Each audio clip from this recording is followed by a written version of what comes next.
在人生最孤独的时刻，你会问，所有的关系，无论与配偶、亲人、他人、众生，甚至与世界万物，是否都只是一场与自己相处的隐喻？我们真的能分开自我与他者，内在与外在吗？你对自己的态度是否注定决定了你与一切的关系？我们要诚实面对，每个人与外界互动时所能给予或接受的，其实永远超不过他对自己所能承担的极限。你爱他人有多深，大多只是你能够温柔对待自己的深度。你对外界的宽容与理解，终究不会超越你如何与自己共处。你的恐惧、你的敏感、你的渴望、你的攻击性与自我审判，无一不是在内心早已排演无数次，然后才流向世界。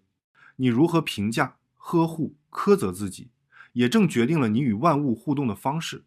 所有你在外部遭遇的冲突、拉扯与误解，最终都在你的内在结痂或流淌为痛苦与疗愈。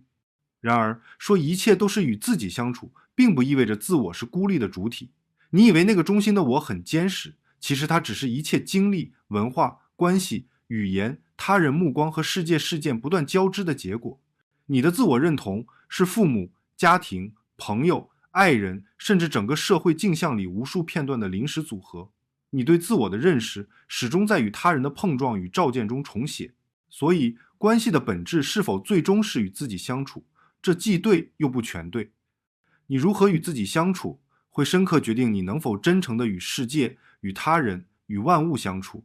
你的善意、慈悲、边界与真诚，都来自你内心的自处方式。但同时，这一切绝不是一场与世隔绝的修行。你与世界的所有关系，又不断地重塑、震荡、打碎，重新建构你与自己的关系。没有外界，你的自我就失去对照；没有自省，你在关系里只会沦为他者的附庸。自我与世界、主体与他者，本质上是一对永远不可切割的动态生成。你无法抽离世界而孤独成长，也不能只在关系中逃避自己。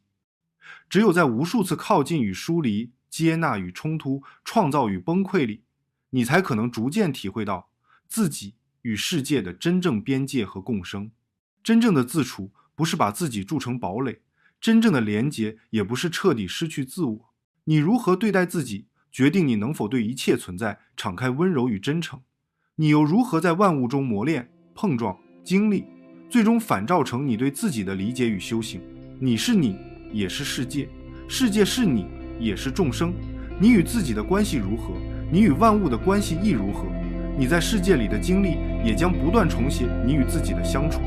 两者从未分离，这是关系的镜像，也是存在的真实。本期视频就到这里，感谢你的观看。